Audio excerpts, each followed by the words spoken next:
आज हम लोग चंद्रगुप्त द्वितीय के इतिहास से क्वेश्चन करने वाले हैं। यानी आपसे क्वेश्चन क्या पूछा जाएगा, बहुत सारे टाइप से क्वेश्चन पूछे जाते हैं। आंसर आपको यही लिखना है जो मैं आपको अभी पढ़ाने वाला हूँ। तो क्वेश्चन इस तरीके से होने वाले हैं कि विजेता और शासक के रूप में चंद्रगुप्त द्वितीय का मूल्यांकन कीजिए। चंद्रगुप्त द्वितीय विक्रमादित्य की उपलब्धियों पर प्रकाश डाले, या बहुत तरीके से आप पढ़ भी सकते हो खुद से। ठीक है, क्वेश्चन पढ़ने में हम समय व्यर्थ नहीं करते और चंद्रगुप्त द्वितीय की उपलब्धियों का विश्लेषण कीजिए। कुछ भी अगर आपसे क्वेश्चन पूछा जाए तो यही उत्तर लिखना है। सबसे पहले मैप के माध्यम से समझ लेते हैं डिटेल से, ताकि आपका रिवाइन हो जाए। यहाँ पर आपको समझना होगा 3 कलर यहाँ पर दिया हुआ है। तो यहाँ पर ये जो एरिया है पूरा, ये यहाँ से लेकर ये वाला एरिया, ये आपका चंद्रगुप्त प्रथम से लेकर समुद्रगुप्त से लेकर चंद्रगुप्त द्वितीय तक है, साम्राज्य काल गुप्त साम्राज्य का। तो यहाँ पर ये जो आपका ब्लू कलर का जो दिख रहा है डार्क में, ये चंद्रगुप्त प्रथम का साम्राज्य है, मगध वाला एरिया। इसके बाद यहाँ पर ये जो आपका दिख रहा है ये वाला एरिया, आपको पता है इनके जो पुत्र थे समुद्रगुप्त, उनका साम्राज्य है। उसके बाद यहाँ पर ये वाला जो एरिया है, ये कौन सा एरिया है, तो ये आपका चंद्रगुप्त द्वितीय का है, यानी मालवा और गुजरात वाला एरिया। तो हम लोग इसी के बारे में पढ़ेंगे और कुछ और भी चीज़ें देखेंगे।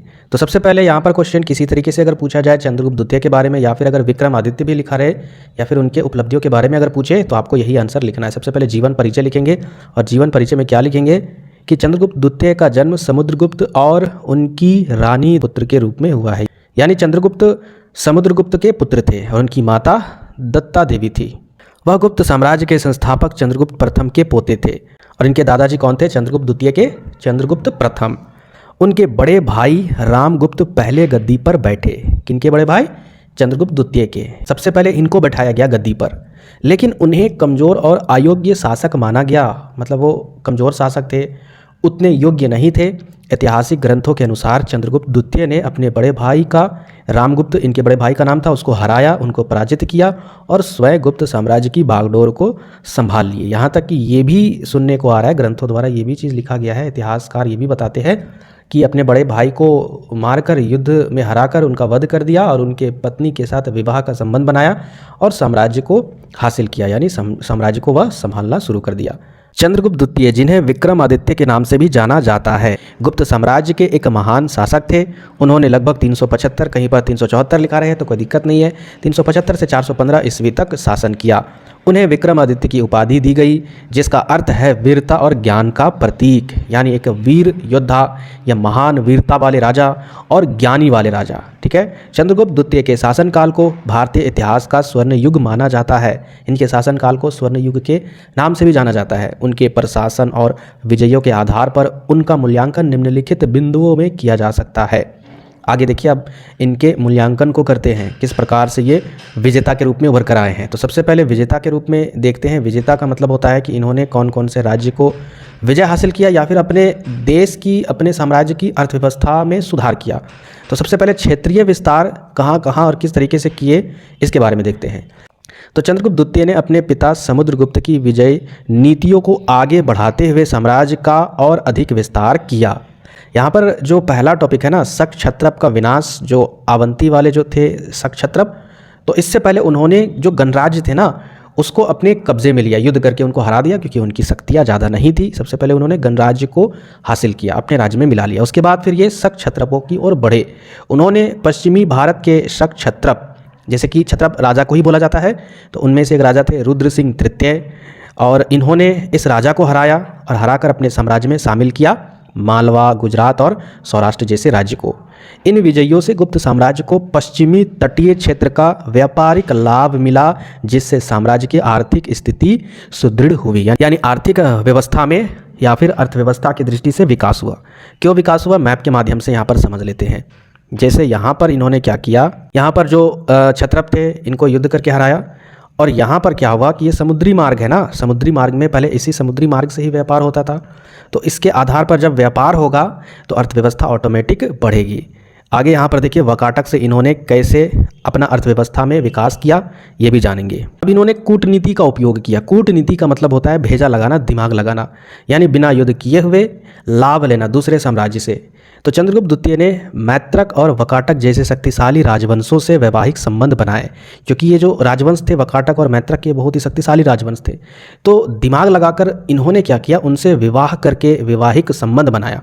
वकाटक राजकुमारी प्रभावती गुप्त से विवाह ने उनके साम्राज्य को दक्षिण की ओर सुरक्षा और राजनीतिक स्थिरता प्रदान की। यानी वकाटक जो साम्राज्य था, हम लोग नीचे देख रहे थे ना, मालवा से नीचे था, गुजरात से, यानी दक्षिणी एरिया में, तो उससे वैवाहिक संबंध बनाकर उस साम्राज्य से इन्होंने अपने साम्राज्य की सुरक्षा को बढ़ा दिया। अच्छा, और यहाँ पर बेनिफिट हुआ, देखिए क्या बेनिफिट हुआ। उनकी नीति केवल युद्ध पर आधारित नहीं थी, उन्होंने विवाह और कूटनीति के माध्यम से भी साम्राज्य को सुदृढ़ किया। और साथ ही साथ वकाटक के राज्य में भी इन्होंने व्यापार केंद्र को भी स्थापित किया और अर्थव्यवस्था में भी इनका विकास हुआ था। अब आते हैं सैन्य कौशल।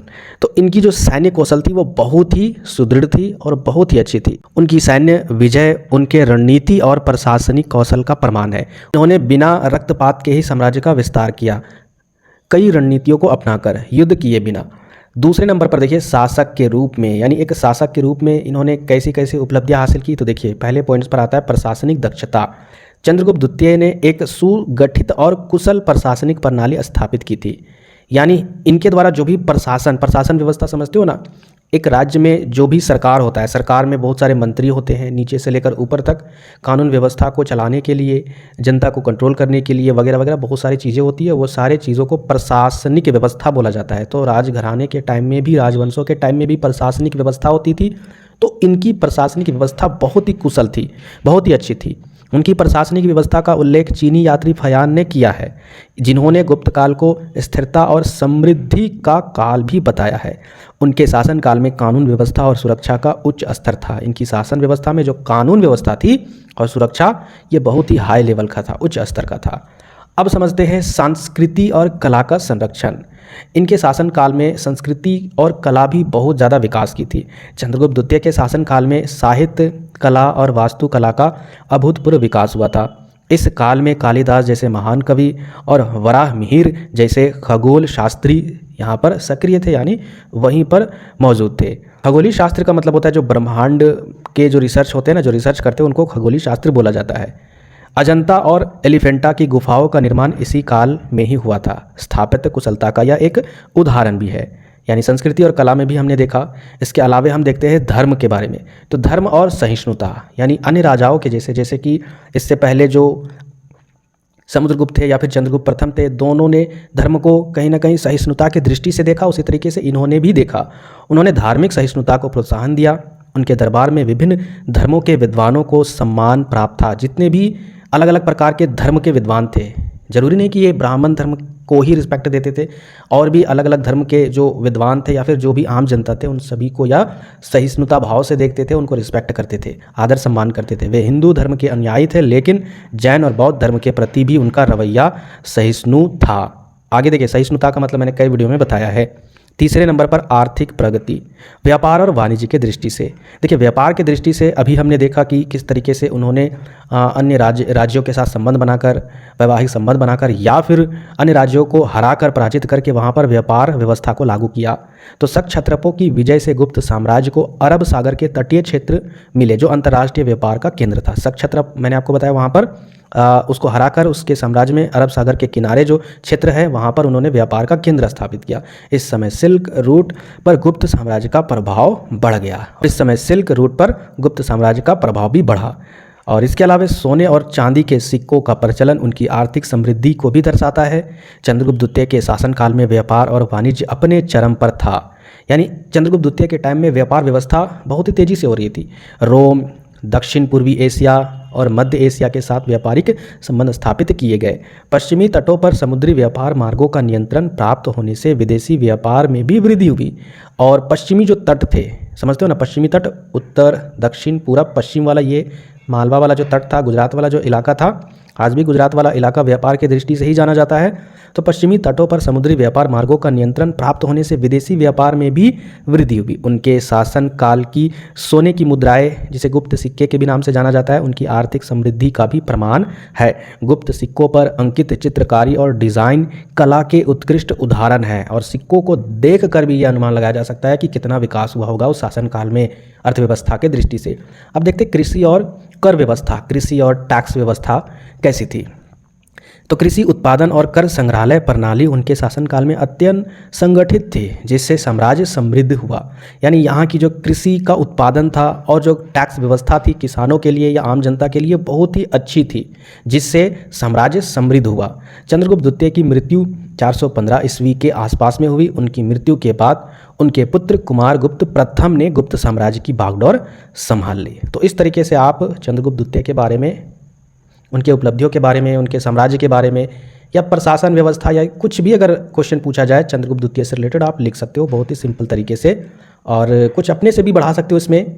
बाकी निष्कर्ष के तौर पर आप यही चीज़ लिख सकते हो कि चंद्रगुप्त द्वितीय ने अपने साम्राज्य को न केवल क्षेत्रीय विस्तार दिया बल्कि उसे सांस्कृतिक, आर्थिक और प्रशासनिक रूप से भी सुदृढ़ किया। एक विजेता के रूप में उनकी सफलताएं उन्हें भारतीय इतिहास के महानतम शासकों में स्थान दिलाती है। वहीं एक शासक के रूप में उनकी नीतियां और प्रशासन ने गुप्त साम्राज्य को स्वर्ण युग में पहुंचाया।